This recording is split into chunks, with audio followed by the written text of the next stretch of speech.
मैं प्रश्नों से भरा हूं, आप उत्तरों से। क्या मैं आशा करूं कि आप मेरी सारी जिज्ञासाओं का समाधान कर देंगे? यदि आप आश्वासन दें तो मैं सन्यास तक लेने को तैयार हूं। भाई दास भाई कैसी बहकी बहकी बातें कर रहे हो? सन्यास तक, जैसे कि कोई कहे कि जहर तक पीने को तैयार। ऐसी झंझट में ना पड़ो। अच्छे भले आदमी चंगे आए चंगे ही जाओ, क्या बिगड़ना है?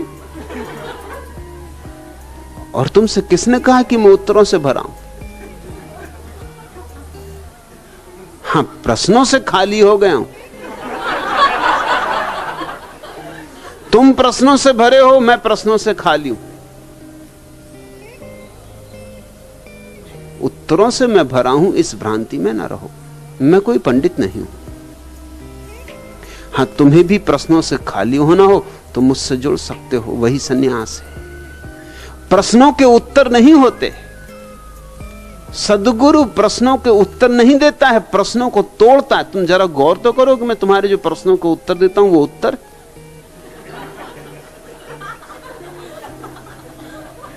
कि इधर से लंगड़ी मारी, उधर से एक दचका दिया, इधर खोपड़ी पर लठ मारा, एक हुद्दा आगे से एक पीछे से, इसको तुम उत्तर कहते हो? उत्तर होते शास्त्रों में, यहां तो कुटाई पिटाई हो जाती। और तुम कह रहे हो कि आप मेरी जिज्ञासाओं का समाधान कर देंगे यदि आप आश्वासन दें। गारंटी चाहते हो? एक ही बात की गारंटी दे सकता हूं कि तुम्हारे प्रश्नों को नष्ट कर दूंगा, एक एक प्रश्न को उखाड़ कर फेंक दूंगा, और उत्तर बाहर से नहीं आते। जब सारे प्रश्न गिर जाते तो तुम्हारे भीतर ही उत्तरों का उत्तर, समाधानों का समाधान। इसलिए तो हम उस अवस्था को समाधि कहते हैं, क्योंकि वो समाधानों का समाधान है, उत्तर नहीं है। जिंदगी कोई स्कूल की परीक्षा नहीं है कि प्रश्न पूछे और उत्तर दे दिए। लेकिन आदतें हमारी खराब हैं, सड़ी गली आदतें, दकियानूसी आदतें। गुलाम रूहों के कारवां में जरस की आवाज भी नहीं है। उठो उठो तमुद्दन के पासवानों, तुम्हारे आकाओं की जमी से उबल चुके जिंदगी के चश्मे, निशान सिजदों के अब जमी से मिटाओ। देखो छुपा ना ले वो लहू टपकता है आस्तीं से। गुलाम रूहों के कारवां में नफस की आवाज भी नहीं है। उठो उठो मोहब्बत के पासवानों, ये कोहरो सहरा, ये दस्तो दरिया तुम्हारे अजदाद गा चुके हैं।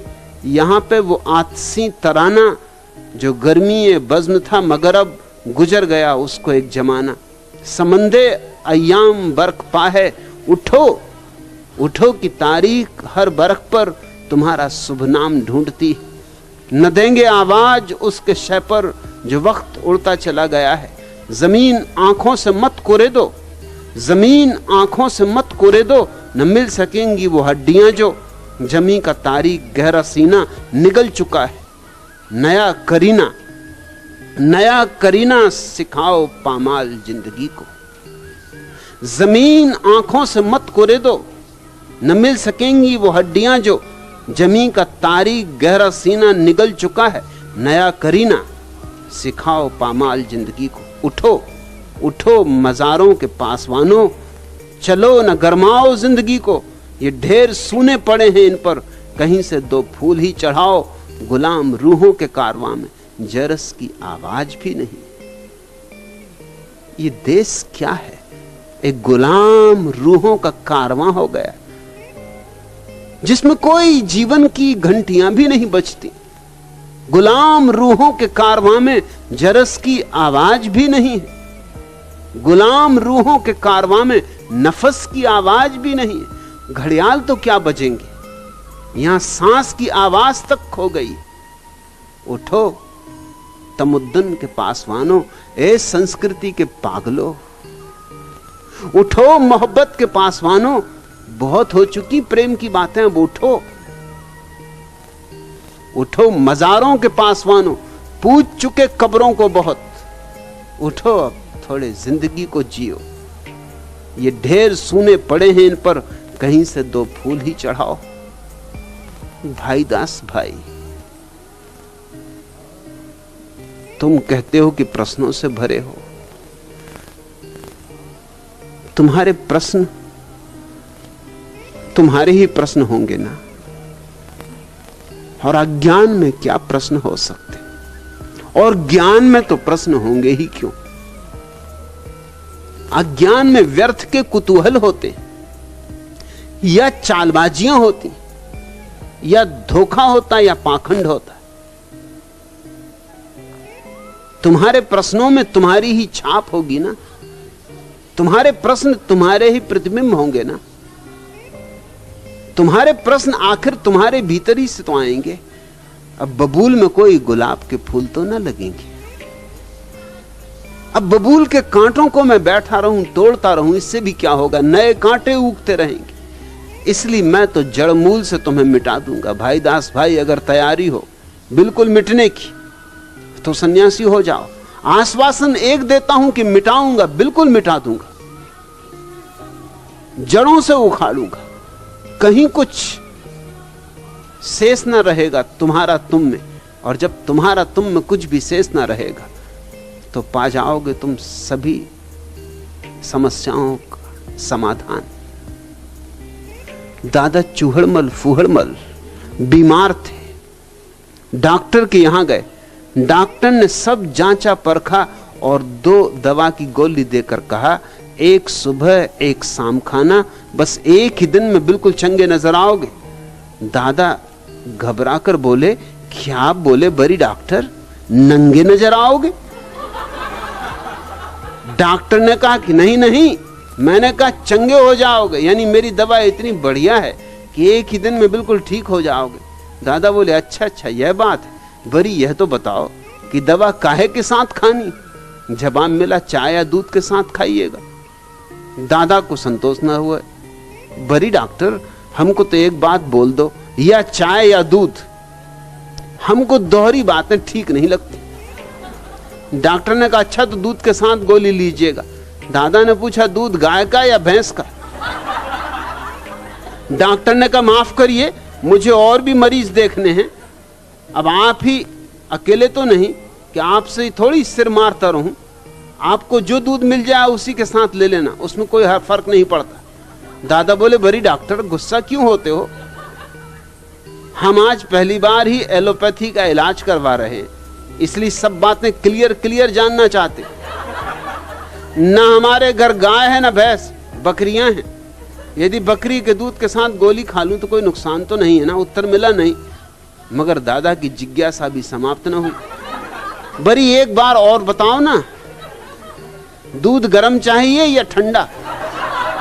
डॉक्टर ने पिंड छुड़ाने के लिहाज से कह दिया कुनकुना। दादा बोले, ठीक, दूध गिलास में पीना कि कटोरी में? डॉक्टर को गुस्सा आ गया। साईं अब घर भी जाइए ना, आपको कुछ और काम नहीं है क्या?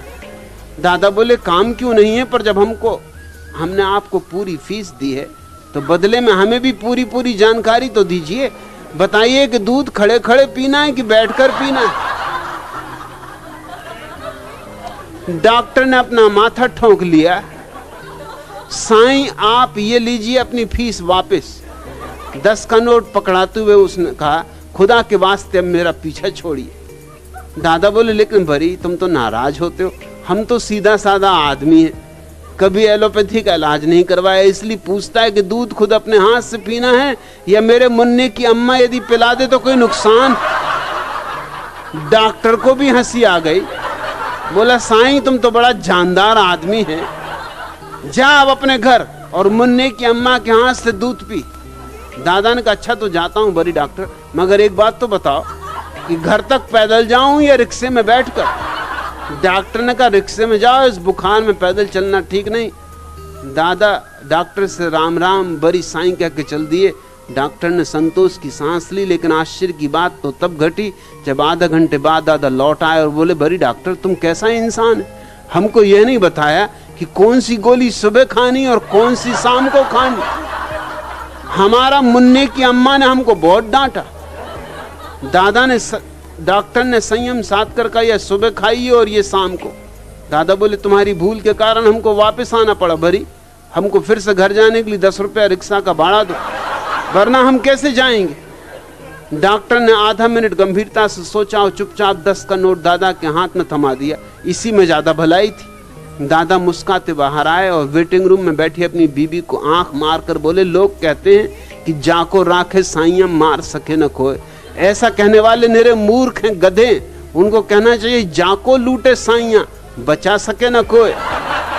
बीबी हंसती हुई उठी और बोली तो फिर आज कौन से पिक्चर चला जाए मुन्ने के पापा, इस डॉक्टर से आज कितने रुपए वसूल करे। अरे बरी बोलो ना,